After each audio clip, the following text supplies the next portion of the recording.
William, predíquenos la palabra del Señor en el nombre de Jesús. Aleluya. ¿Cuánto le da gracias por el siervo de Dios? Amén.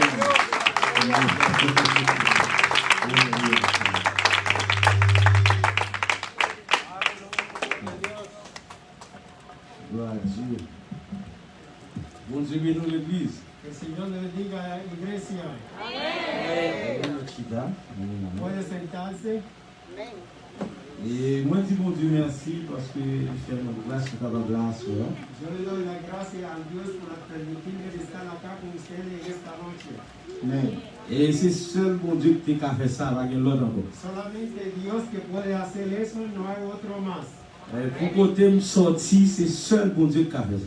De donde yo venía, solamente Dios solamente que puede hacerlo. Et depuis où il y a crête pour mon Dieu, par un côté, il va priver avec. Cuando te tema a Dios, no hay ningún lugar que no te puede llevar. Et une chose que vous avez besoin, c'est la crainte de Dieu. Una sola cosa que usted necesita, el temor de Dios. Et dans le même passage là, dans Matthieu 9, En el mismo pasaje, en Mateo 9, et nous avons dans verset 27, 28, 29 là, ou après Jésus croisé avec un monde, usted va a ver ahí Jesús cruzó con alguien. eh bien, il touche lui, et il dit qu'il est capable de voir. Él no tocó, solamente él le dijo, ya usted puede ver. Mais une bagage il m'a dit, il faut la foi. Una sola cosa que le pidió que tiene que tener fe. Et là-dedans, ou après, Jésus dit, puis qu'elle parler. Que Jesús le dijo que no habla. Et m'a li en français pour que le peuple pas capable d'entendre lui. M'a li en français pour que le peuple haïtien capable d'entendre. Él le vas a leer en francés para que el pueblo haitiano pueda escucharlo. Étant parti de là, Jésus fut suivi par deux aveugles qui criaient, aie pitié de nous, fils de David.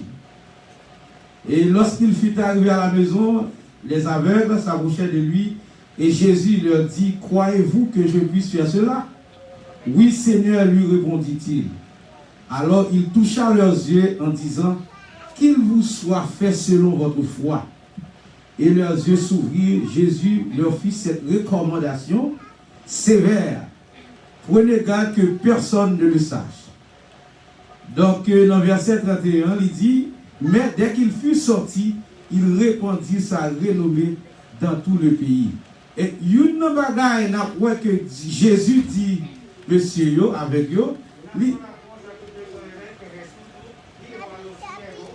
dit yo, puis qu'à parler.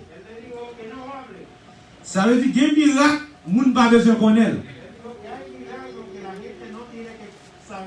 Mais après de nos jours, tout le monde a pris téléphone, fait vidéo, montrer le miracle qu'il a fait.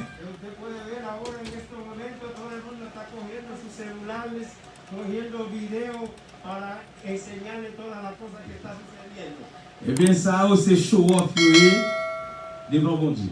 C'est vantard. Je dis, nous allons parler de unité ensemble avec vous. Unité, c'est clé. Pour nous jouer une puissance pour Dieu. Para poder encontrar el poder de Dios. Depuis qu'il y a unité, nous ne pouvons pas avoir puissance pour Dieu. Si no hay unidad, usted no puede ver el poder de Dios. Depuis qu'il y a hypocrisie parmi nous, nous ne pouvons pas avoir puissance pour Dieu. Cuando hay hipócrita, ustedes no van a poder ver el poder de Dios. Et une bagaille nous besoin l'amour. Una sola cosa que nosotros tenemos que tener el amor. Nous allons dans Jean 13 ensemble avec vous. Vamos a ir a leer en el Juan 13 con ustedes. Jean 13, verset 34-35, m'appelle en français. Nos vamos a ir en Juan 34, Jean 13. Jean 13. Juan 13, versículo 24, 35. Ok, el Juan, Jean 13. sí, sí, el Juan 13. Juan 13, 34, 34 y 35. Je vous donne un commandement nouveau. Aimez-vous les uns les autres, comme je vous ai aimé. Vous aussi aimez-vous les uns les autres. À ceux-ci, tous connaîtront que vous êtes mes disciples, si vous avez de l'amour les uns pour les autres.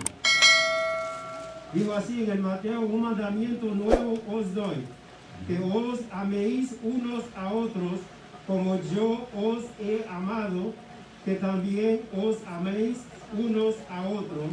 En esto conocerán todos que sois mis discípulos, y tú tuviereis amor los unos con los otros. Amen.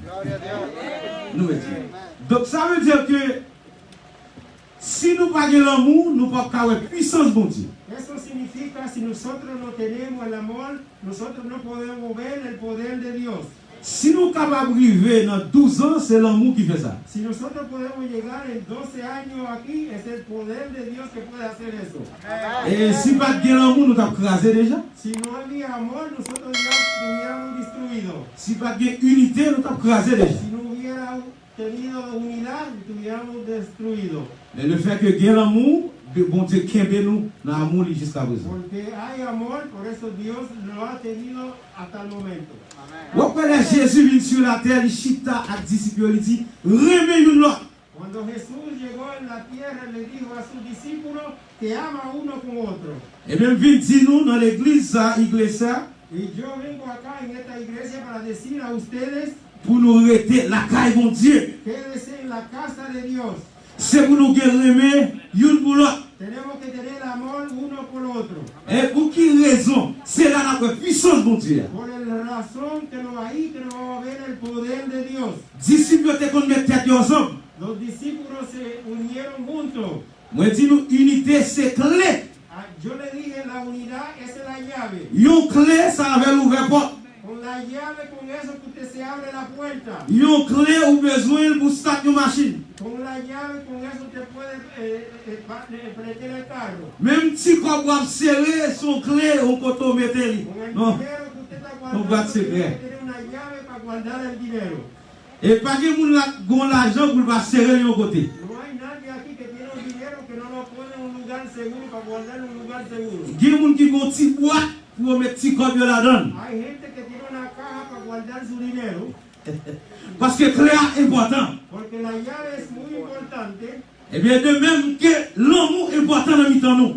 Por eso también el amor es muy importante en el medio de nosotros. Si clé a fermé en deux machines non, ou pas qu'à start machine non. Si la llave está cerrada dentro del carro, ahí no se puede prender el carro. Parce qu'on besoin clé pour start machine non. Que necesita la llave para prender el carro. Et bien si pas que l'amour dans mi temps nous, eh bien qui bagay nous pas ouais. Si no hay amor entre nosotros, hay muchas cosas nosotros no podemos verlos. C'est pas comme ça miracle fait.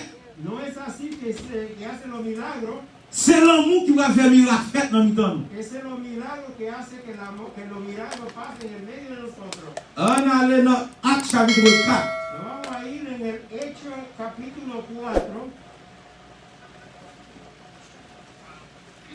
Dans Actes chapitre 4, nous saluons tout le monde qui attend de nous sur Facebook dans le moment ça, préparation nous. Yo saludo a todo el mundo que nos está escuchando en el Facebook, en el pueblo haitiano. Dans Actes chapitre 4, on va côté disciples te mettent tête ensemble. En el Hecho capítulo 4 vamos a ver cómo los discípulos se unieron juntos. M'a lire dans verset 30 là pour vous-même. Voy a leer para ustedes en el versículo 30. Pendant les disciples réunis ensemble, il y a la prière. Mientras que los discípulos se unieron juntos que estaban orando. Ok, Kounia va lire. En étendant ta main pour qu'il se fasse des guérisons, des miracles et des prodiges par le nom de son saint serviteur Jésus. Quand ils eurent prié, le lieu où ils étaient assemblés trembla. Ils furent tous remplis du Saint-Esprit et ils annonçaient la parole de Dieu avec assurance. Y ahora, Señor, mira su amenaza y concede a tu siervo que con todo denuedo hablen tu palabra, mientras extiende tu mano para que se hagan sanidad y señales y prodigios mediante el nombre de tu santo Hijo Jesús. Cuando hubieron orado, el lugar en que estaban congregados tembló y todos fueron llenos del Espíritu Santo y hablaron con denuedo la palabra. Depuis qu'il y a unité, puissance dans le nous. Cuando hay unidad, el poder está en el medio de nosotros. Pour que nous la prions pile, mais depuis qu'il y a unité, nous ne pouvons rien. Usted puede orar mucho, pero si no hay unidad, no vale nada. Non seulement les disciples étaient qu'on prier, mais ils étaient unité. No es solamente los discípulos oraban, sino tenía unidad. Ça veut dire dans 12 ans, nous avons besoin d'unité pour nous l'autre dimension qu'a continué. Significa en sus 12 años necesitaban otra dimensión para poder seguir adelante con Dios. Amen. Donc, dans Acte chapitre 4, là, nous parlons verset 32. Ouais. Acto capítulo 4, nos vamos a leer en el versículo 32. Ma Bible dans verset 33. Ok? Que va a leer del versículo 32 a 33. La multitude de ceux qui avaient cru n'était qu'un cœur et qu'une âme. Nul ne disait que ses biens lui appartenaient en propre, mais tout était commun entre eux. Les apôtres rendaient avec beaucoup de témoignages de la résurrection du Seigneur Jésus et une grande grâce reposait sur eux tous. Car il n'y avait parmi eux aucun indigent. Tous ceux qui possédaient des champs ou des maisons les vendaient, apportaient le prix de ceux qui l'avaient vendu et le déposaient aux pieds des apôtres et l'on faisait des distributions à chacun selon qu'il y en avait besoin. La multitud de los que habían creído eran de un corazón y un alma. Ninguno decía ser suyo propio nada de lo que poseía, sino que tenía todas las cosas en común. Y con gran poder los apóstoles daban testimonio de la resurrección del Señor Jesús y abundantemente gracia era sobre todos ellos.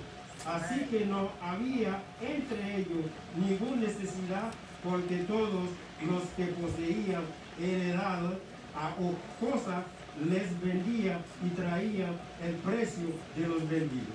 Amen. 35 también. Okay. Y lo ponían a los pies de los apóstoles y se repartía a cada uno según sus necesidades.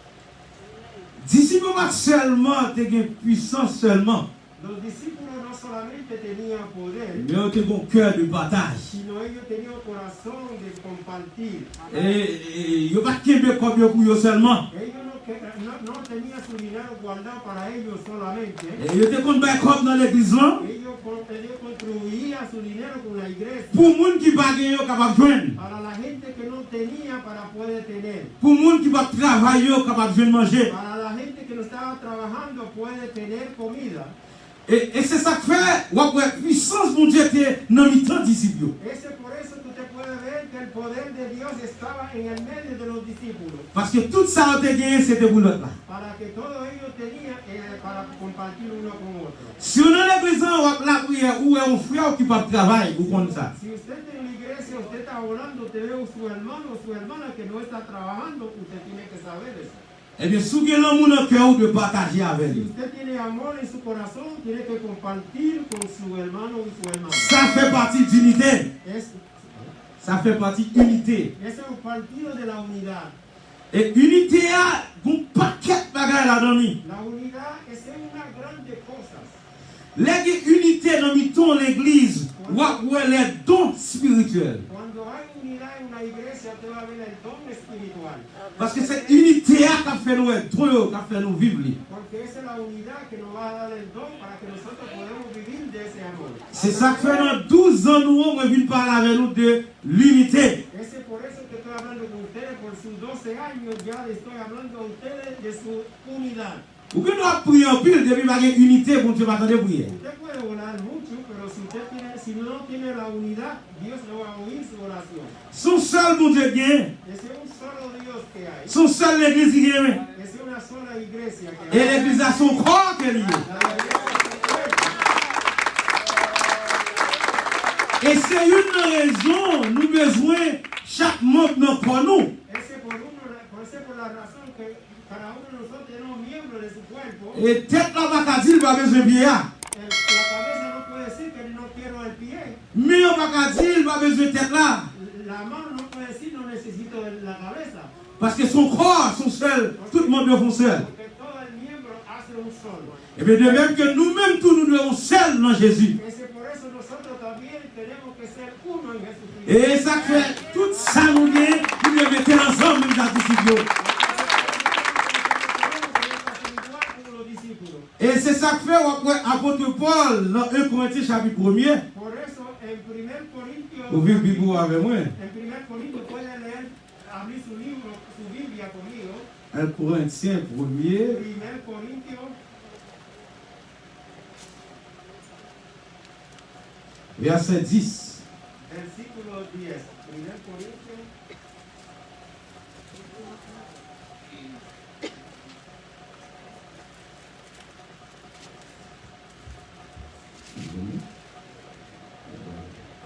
Corintios, versículo 10. Que le va a leer en francés. Después lo va a leer para usted en español. Je vous exhorte, frères, par le nom de notre Seigneur Jésus-Christ, à tenir tous un même langage et à ne point avoir de division parmi vous, mais à être parfaitement unis dans un même esprit et dans un même sentiment. Os ruego, pues, hermanos, por el nombre de nuestro Señor Jesucristo, que habéis todo una misma cosa y que no haya entre vosotros divisiones, sino que estéis perfectamente unidos en una misma mente y en el mismo parecer. Amen.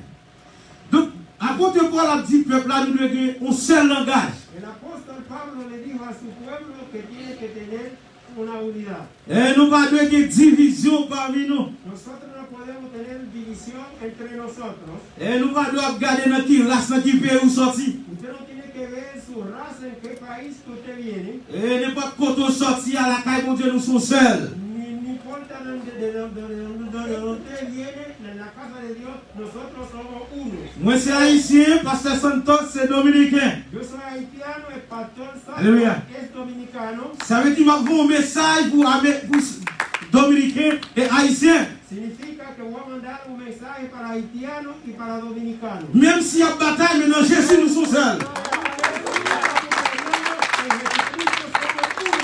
Ça veut dire, moi-même avec pasteur Santos, nous allons montrer peuple haïtien avec peuple dominicain, non Jésus qui était ensemble. Significa, yo le voy a decir al pastor Santo, el pueblo haitiano, en Jesucristo somos un solo, tenemos unidad. Amen, amen.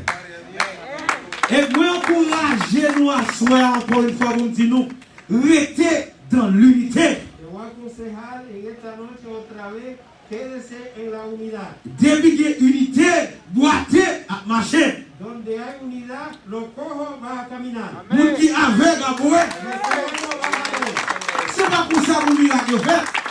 Usted no va a decir que hace los milagros, C'est dans l'unité qu'on voit un miracle. Ça. es en la unidad donde usted ve los milagros. Et ça faut que Jésus, toujours par la discipline, il dit, nous, une, c'est pour nous aimer l'autre. Es por eso que Jesús siempre está hablando con los discípulos que le dice que ama uno con otro. Et moi-même, moi, je viens dire nous à soir, c'est pour nous, une, aimer l'autre à tout cœur, nous. Yo vengo esta noche para decir a ustedes que ama uno con otro con todos sus corazones. Et depuis nous avons l'amour, nous n'avons pas envie d'aller évangéliser. Cuando usted tiene amor, ya va a tener la aspiración de ir a evangelizarse. Parce que l'unité, nous sentons que l'autre monde vient dans notre nous. La unidad significa que la gente tiene que venir al lado tuyo. Ouais, disciples, tu qu'on met tête ensemble, il y a la prière et puis on va chercher le monde dans le monde. Que los discípulos se unieron juntos y van a buscar lo perdido en el mundo. Unité, c'est pas chuter dans l'église chaque dimanche, chaque vendredi, chaque mardi. La unidad no es sentar en la iglesia todos los viernes, todos los martes. Mais unité, c'est pour nous aller chercher l'autre monde. La unidad es para ir a buscar lo perdido. Parce que c'est vision Jésus-Christ. Esa es la visión vision Jésus-Christ. Jésus venu, il rassemble le monde. Jésus venu, il les disciples. Il dit même Jean-Papa, voyez nous tout. Et bien nous-mêmes tous, les nous unis ensemble, c'est on a cherché mon dehors. Si mon Dieu sauve, eh bien il faut aller derrière l'autre monde pour sauver pour le Seigneur. Ça fait partie de l'amour. Et c'est vision l'église là. C'est vision Jésus-Christ. C'est pas seulement rester la prière, mais c'est pour aller chercher le monde. C'est pour que nous mettons pasteur pour aller évangéliser. Et pour nous encourager une autre pour aller évangéliser. Et pour qui raison? Les sacs que plus pour nous l'assemblée. Moi, dis nous encore unité secrète pour une puissance dans mon Dieu. Pas grand rien on va faire dans le monde, c'est pas unité. Et si vous avez une machine qui est bloquée dehors, il y a un seul monde qui ne peut pas pousser. Ou après le deuxième, il d'eau. Et si le deuxième ne va pas après le troisième monde. Si le troisième ne va pas après le quatrième monde. Et on a senti la machine commencer à mourir. On a senti la machine commencer à bouger. Et bien c'est pour ça que dans l'unité, puissance de Dieu a commencé à sentir dans nous. Et il y a des gens qui ont fait de guérison.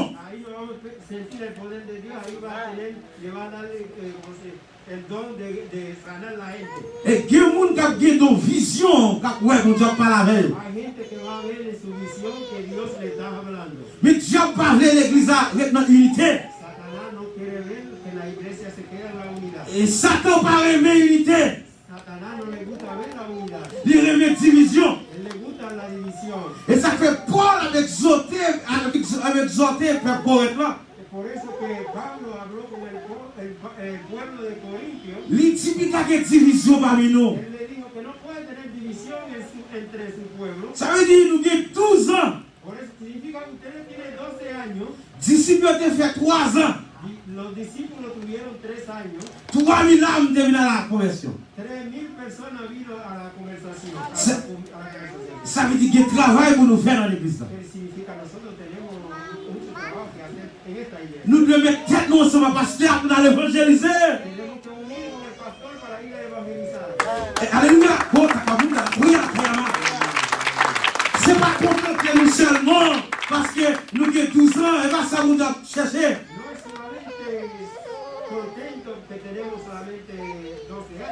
Jésus a regardé combien de monde nous sauve mon lit.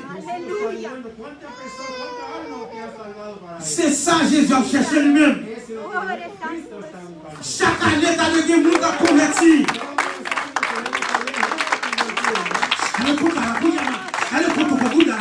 Chaque année, vous nous regardez l'année, combien de monde qui vient Jésus.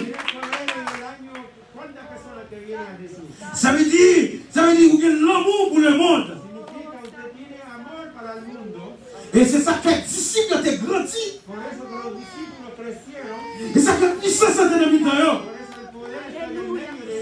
Dès que vous voulez sauver mon pour mon Dieu a envoyé mon habitant.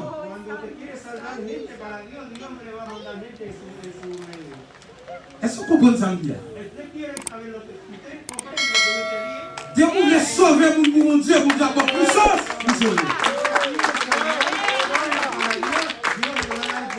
Donc Jésus n'est pas seulement parler, mais il était accompagné avec miracle.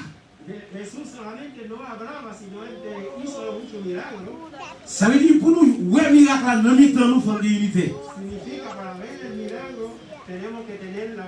Et il ne faut pas dire moi-même parce que dans le même pays.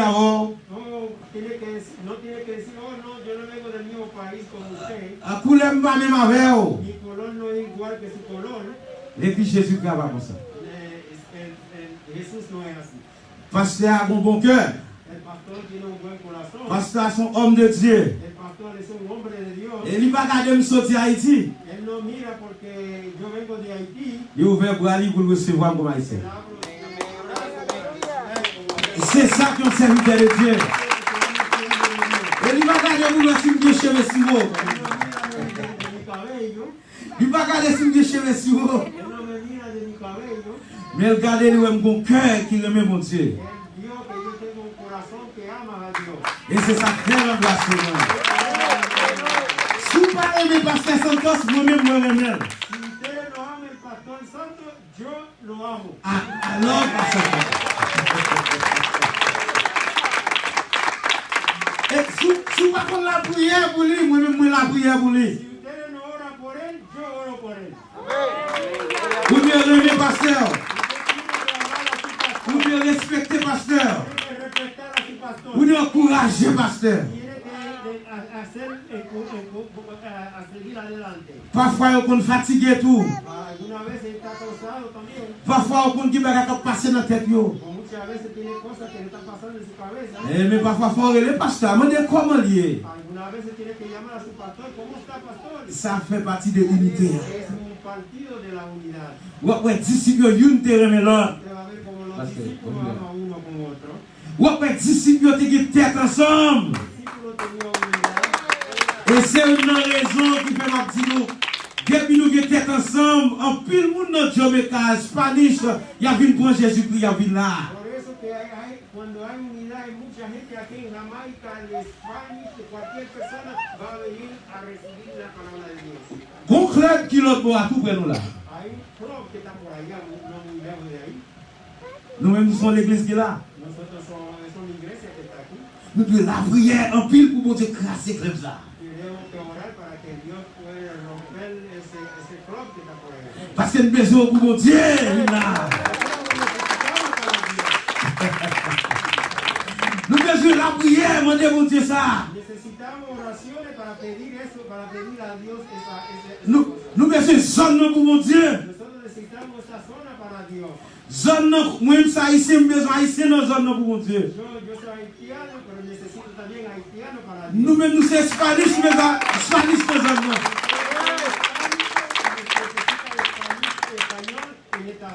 Moi, pasteur, nous avons unité. Yo y el pastor tenemos unidad. Moi, pas de mentir à pasteur. Yo no miento con el pastor. Moi, je pasteur. Yo amo el pastor. Et je respecte pasteur. Yo respeto al pastor. Et moi, la prière, mon Dieu, pour toujours respecter moi, ma belle. Y voy a seguir orando para que yo siempre siga respetándole a él y orando por él. Bon, moi, je vais nos témoignages. Yo le voy a dar el testimonio. L'homme de Haïti, Cuando yo estaba en Haití, nous disons qu'on a prêché l'évangile de tous côtés. yo predicaba el evangelio en diferentes lugares. Nous disons qu'on a prêché, nous disons dans la Trinité. Yo predicaba el evangelio, yo creía en la Trinidad, C'est comme ça, me dit. así que yo lo veía. Mais bon Dieu parle avec. Pero Dios me habló. Et dit, c'est pas comme ça, vous enseigner. Dios le dijo, no es así que tú tienes que enseñar. Et moi, je demande, bon Dieu, bon monde sur votre point. Y yo le pedí a Dios que me manda a alguien en mi camino. Je dis, bon Dieu, bon serviteur Yo le dije a Dios que me manda un siervo sur votre point. en mi camino. Pendant moi, Haïti, Mientras que yo estaba en Haití, maman, papa, famille, pour l'ambassade. mi mamá y mi papá y mi familia iban a ir a la embajada. Moi-même, je ne vais pas faire moun. Yo no estaba en la cosa de nadie, Parce que l'âge était trop haut. porque mi edad era muy demasiado. Pendant que la famille me présente l'ambassade, Cuando mi familia me presentó en la embajada, le consul a dit, Fontitan, el cónsul le dijo, espera un momento, il y a un Rommel dans la famille. there's a Rommel in the family. Hay un Rommel en la familia. Amen. Donc, la famille saisit. Il va pas comprendre. La familia se sorprende, ellos no podían comprender. Parce que je ne vais pas faire moun. Porque él no estaba en la cosa de nadie. Je n'ai pas de passeport. Él no tenía pasaporte, Je n'ai pas de rien. él no tenía nada. Le consul a dit, allez chercher Rommel. El cónsul le dijo, vaya a buscar a Rommel. Amen, amen.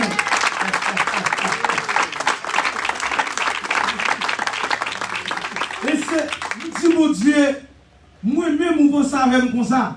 Yo le dije a Dios, hasta yo usted piensa conmigo así. Bon Dieu dit, moi mon plan pour vous. Dios le dijo, yo tengo un plan para usted. Dieu qu'on parle avec. Dios me ha hablado. Parfois, il parle avec nos dormis. Alguna vez él me habló en la noche, en el sueño. Il dit, ma vaut aux États-Unis. Él me dijo que yo te lo voy a mandar en el Estados Unidos. Il dit, mon plan pour vous. Él dijo, yo tengo un plan para usted. Même par contre, qui plan? Pero yo no sabe cuál es el plan. Les entré ici, Cuando yo entré aquí, vous commencez à prêcher l'évangile. empecé a predicar el evangelio. Bon Dieu te dit, puis quand prend l'argent dans l'église. Dios me había dicho, no coge dinero en las iglesias, Il dit, me prêcher gratis. predica gratis. Il dit, qu'on bon prédicateur qui a demandé l'argent. Él dijo que hay muchos predicadores que están pidiendo dinero. Et il dit, moi-même, puis quand prend l'argent, prêcher l'évangile gratis. Él le dijo a usted, predica el evangelio, no coge dinero, predica gratis.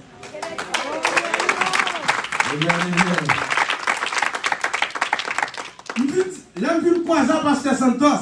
Cuando ya yo encontré con el pastor Santos, Je viens sentir, bon Dieu, commencer à montrer ça à ya empecé a creer, a conocer que ya lo que Dios me había hablado. Les bon Dieu par avant, il est bémol. Cuando Dios te habla y te haga una promesa, Él mantenga su palabra. Amen. Alléluia. Les prêcher dans l'église haïtienne, il y a un problème avec. Cuando yo estoy predicando en la iglesia haitiana, ellos tienen problemas conmigo. Yo pas aimé message m'a prêché. Ellos no les gusta mi mensaje que estoy predicando. L'église qui mettait dehors. Hay alguna iglesia que me eche para afuera. Et par contre ça pour me faire. Yo no sé lo que tengo que hacer. Je me dis bon Dieu ouvre une porte pour moi. Yo le dije a Dios, abre una puerta para mí. Il y a des gens qui disent comme ça, c'est l'église pauvre ou bien. Il y a qui dit c'est l'église pauvre ou Y bien. alguno le dijo, tú tienes que tener su propia iglesia. Parce que enseignement, doctrine, ça, nous pas besoin de l'église là. En esa doctrina, esa enseñanza, nosotros no lo queremos en esa iglesia. Et la prière là quand moi madame moi. Y estoy orando en mi casa con mi esposa. Je dis bon Dieu. Yo le dije a Dios, Je dis bon yo Dieu. le dije a Dios, Sourez les vrai. si tú me amas, Si vous les vrai. si usted me llama, Vous mon sourire. mándame una persona en mi camino. Sourez les tout bon. Si usted me ha llamado de verdad, Voyons homme de Dieu. mándame un hombre de Dios en mi camino. Et puis marcher sur Diomeda. Yo estaba caminando aquí en Jamaica, Je cherche un local. estoy buscando una locación. Moi pas de l'argent, je cherche un Yo local. no tengo dinero, pero estoy buscando una Je locación. dis bon Dieu, montrez-moi qu'on bon mon sourire moi. Yo le dije a Dios, muéstrame que yo sé que te voy a mandar una persona en mi camino. Pendant que je dormi, Mientras que yo estaba durmiendo, et moi non songe, yo me vi en el sueño, moi non local. yo vi en un lugar, Nous avons une voix qui parle en l'air. yo escuché una voz que habló por arriba, Il dit Romel, le dijo, Romel, Romel, Romel, sauf chercher. lo que usted está buscando, Moi fais le bout déjà. yo lo hice por usted ya. Je prépare un chemin pour vous déjà. Yo he preparado un camino. Aïe, je prépare un chemin pour vous. Yo tengo un camino preparado para usted. Et puis, quoi, ça va se Yo sentir. le encontré con el pastor Santos. C'est pas comme ça, non, c'est pas fait. No es así que encontramos. C'est pas comme ça, quoi, ça va se sentir. No es así siempre que yo encontré con el pastor. Bon Dieu te planifié. Dios había planificado. Dieu te planifié dans ça. Dios le había planificado la fecha. C'est moi pour Coel. Yo no lo había conocido. Mais bon Dieu te ouais. Yo lo había conocido. Et puis moi, je viens dire nous à soi. Yo vine a decir a ustedes en este momento, Moi, Pasteur Santos, yo y el pastor Santos nous allons mettre tête nous ensemble vamos a unir juntos pour nous rester dans l'unité, para quedarnos en la unidad, pour nous prêcher l'évangile, para poder predicar el pour evangelio, nous encourager l'autre monde. para Pour aller contre la qui pour nous garder jeune mon Dieu. Parce que c'est mission nous. porque es nuestra misión. Et ça que fait bon Dieu dit dans Jean chapitre 14. Por eso que dice en el Juan capítulo 14, Si nous aimons, si ustedes me aman, fais ça demande de nous faire. haga lo que yo te pide que haga. Si nous aimons, Usted me ama, obéis parole moi. obedece a mi palabra. Jean 14, 15. Juan Le lancement. 14, 15. Si me amáis, guardad mi mandamiento. Si nous aimons, Si me amas, c'est pour nous obéir. tiene que obedecer. Est-ce qu'on est d'accord pour obéir, mon Dieu? ¿Es que usted está de acuerdo de obedecer a Dios? Est-ce qu'on est d'accord pour obéir, ça, mon Dieu, dit? ¿Es que usted está de acuerdo de obedecer lo que la palabra de Dios dice? Si nous d'accord, Si usted está de acuerdo, c'est pour nous obéir à ça la Bible dit. tiene que obedecer a lo que dice la Biblia. C'est pour nous aimer l'autre. Tiene que amar uno con otro. 12 ans par 12 jours, 12 años no es 12 días. 12 ans par 12 secondes. 12 años no es 12 segundos. En pile travail, Mucho trabajo, en pile fatigue, mucho trabajo, en pile difficulté. mucho cansancio, muchas dificultades. Pasteur raconte ça. El pastor nunca te ha decir eso. Pour arriver à 12 ans, pile problème. Para llegar en 12 años, muchos problemas. Parfois pour le payer local, Algunas veces para pagar el lugar. son problème. Es un problema. Mais si nous mettons tête ensemble, Si tiene la unidad, si nous mettons l'argent ensemble, tiene nuestro dinero juntos, nous fait pasteur content. usted va a hacer que el pastor se pone contento. Les salles pas de problème. Así que él no va a tener problemas. Nous prions bien. Ahí nos vamos a orar mejor. Nous adorons bien. Vamos a adorar mejor. Parce que l'évangile pas fait sans l'argent. Porque el evangelio no se hace sin dinero. Si on ne vit pour l'évangile là, Si uno viene a buscar el evangelio, il n'y a pas de côté pour nous él aider. no tiene dónde vivir. C'est nous pour aider. Usted es el que tiene que ayudar. C'est nous pour payer caille pour lui. Usted tiene que pagar casa por Parce él. qu'elle vient dans mi-temps nous. Porque él viene en el medio de nosotros. S'il vient dans mi-temps nous, Si él viene en el medio de nosotros, nous pas mettre tête nous ensemble no tiene la unidad pour aider le payer caille nous. para él pagar su casa, Pendant le baguette de travail, mientras que él no tiene trabajo, il va le dehors encore. él va en el mundo otra vez. Il va dans le monde encore. Va en el mundo otra Il vez. va prêter dans l'évangile No encore. va a quedar en el evangelio. Parce qu'il a dit pas que l'amour dans mi-temps Él nous. va a decir, no hay amor entre Il a nosotros. dit non l'église pour nous pas aider. Él va a decir, la iglesia nadie me ayuda. Si nous mettons tête nous ensemble, Si estamos unidos le monde dans mi-temps nous, y ahí está en el medio il va de travail. y no tiene trabajo, C'est pour nous chercher travail. tiene que ir a buscar trabajo con C'est esa pour nous chercher travail. tiene que ir a buscar trabajo con esa persona. Nous devons connaître dans l'église là. Nosotros tenemos que conocer uno con otro en la iglesia. Nous devons connaître problème l'autre dans l'église là. Tenemos que tener nuestro problema. C'est comme ça disciple de qu'on vive. Así que los discípulos vivían. C'est comme ça disciple de qu'on serve mon Dieu. Así que los discípulos servían a Dios. Il n'y a pas seulement la prière seulement. Ellos no solamente Ecco la mia. Ecco ta munda la prière la kayama. Oh alléluia ta munda la prière. Il n'y a pas seulement de qu'on la prière seulement. ellos no solamente oraban, Nous te qu'on mettre comme ensemble. ellos ponían su dinero juntos. Nous te qu'on aider l'autre qui pas gagner dans l'église là. Ellos se ayudaban uno con otro que no tenían. Nous devons faire même genre. Nosotros debemos de hacer los mismos.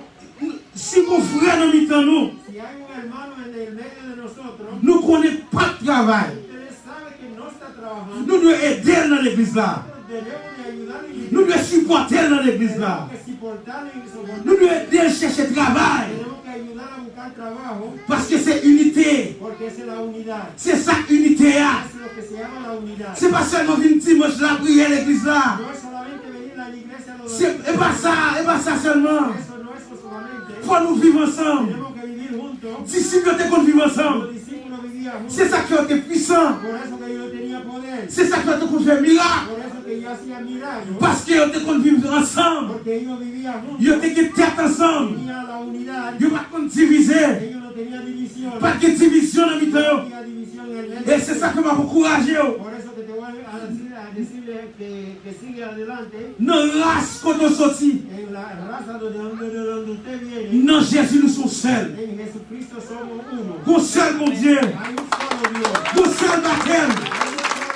Hay un solo Qu'on seul baptême. bautismo. Qu'on seul Seigneur. Hay un solo Señor. Et bien, qu'on seul l'église. Hay una sola iglesia. Si qu'on seul l'église, c'est vous mettre tête nous ensemble. C'est vous mettre tête nous ensemble. C'est vous faire le monde où nous avons l'amour. Tiene que hacer que el mundo vea que C'est nosotros vous- tenemos el amor. Et pour nous faire le monde où nous avons tête ensemble. Tiene que demostrar el mundo que Et pour tenemos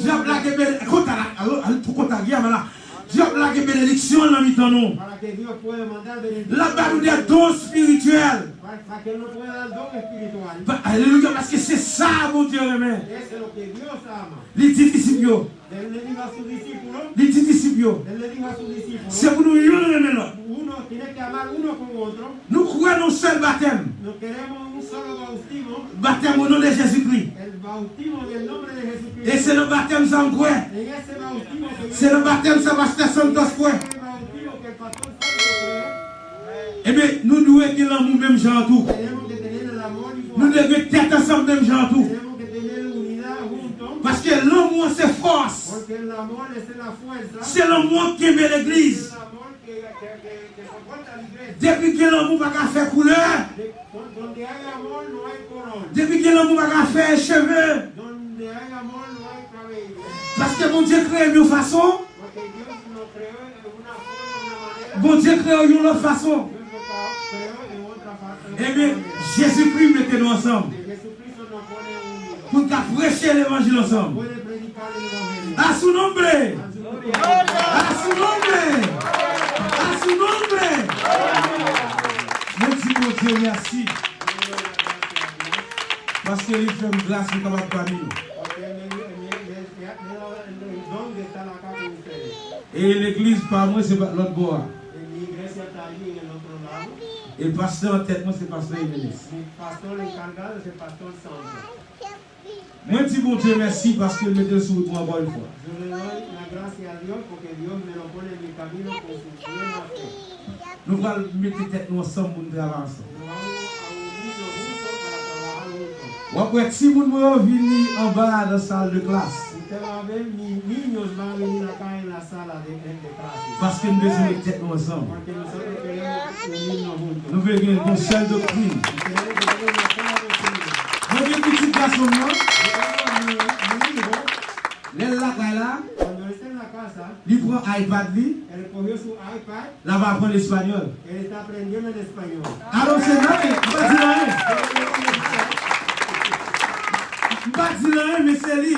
Yo no le dije nada, nada. Là, va apprendre pour compter dans Internet, là. Él está aprendiendo solo en el internet. Là, va apprendre pour Él compter. está aprendiendo solo en el internet. Ça veut dire, bon Dieu, bon plan. Significa Dios tiene un plan. Dieu connaît pour qui raison, moi, dans le milieu de nous. Dios sabe por la razón que estoy aquí en el medio de ustedes. Ça veut dire, si là, va apprendre l'espagnol, Si él está aprendiendo el español, il y a une pression pour elle, là. en cualquier momento él puede venir a predicar en español.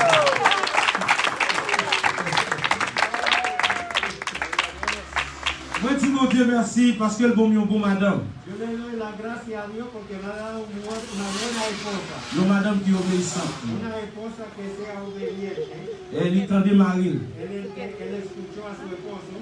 Et c'est ça qui fait nous obéir à tout ça, la Bible dit. Y por eso que nosotros estamos obedecer a todo lo que dice la Biblia. Nous voulons chacun là qui est marié, Yo quiero a todos ustedes aquí que está casado pour nous gagner unité la caille nous. para tener unidad en su casa. Respecter mari Respetar a su esposo ou même mari, y usted esposo remet madame. ama a su esposa. Depuis foyer à pas bon la caille, Si el hogar no está bien en la casa, l'église là n'est pas bon. la iglesia no va a estar bien. Parce que l'église a son famille. Porque la iglesia es una familia. L'église a son famille que liée. La iglesia es una familia. Ou même qui la caille, Yo quiero que esté en su casa, qui va un jour à madame. no está discutiendo con su esposo, su esposa. Et l'ennemi de l'église, on a montré nous aimer bon Dieu, n'a pas Cuando nous. viene a la iglesia, usted está demostrando que ama a Dios, que está adorando. Et puis la caille, il y a un problème à madame. En su casa usted tiene problemas con su esposa. La caille, on va le calotte. La esposa lo está bofetando. La caille, on va frapper de sous table là. En la casa usted está tocando.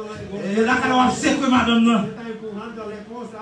On a menti avec bon Dieu. Usted está mintiendo con Dios. Bon Dieu, ouais. Dios se está mirando. Bon Dieu, ouais. Dios se está mirando. Pasteur, là, ouais. El pastor no lo está Mais viendo. bon Dieu, ouais. Pero Dios no está viendo. Rémi madame. Ama a su esposa. Et respectez madame. Respeta a su esposa. Et pas seulement venir chanter l'église adorée. Et puis la caille, on va souffler de madame. Comment dire?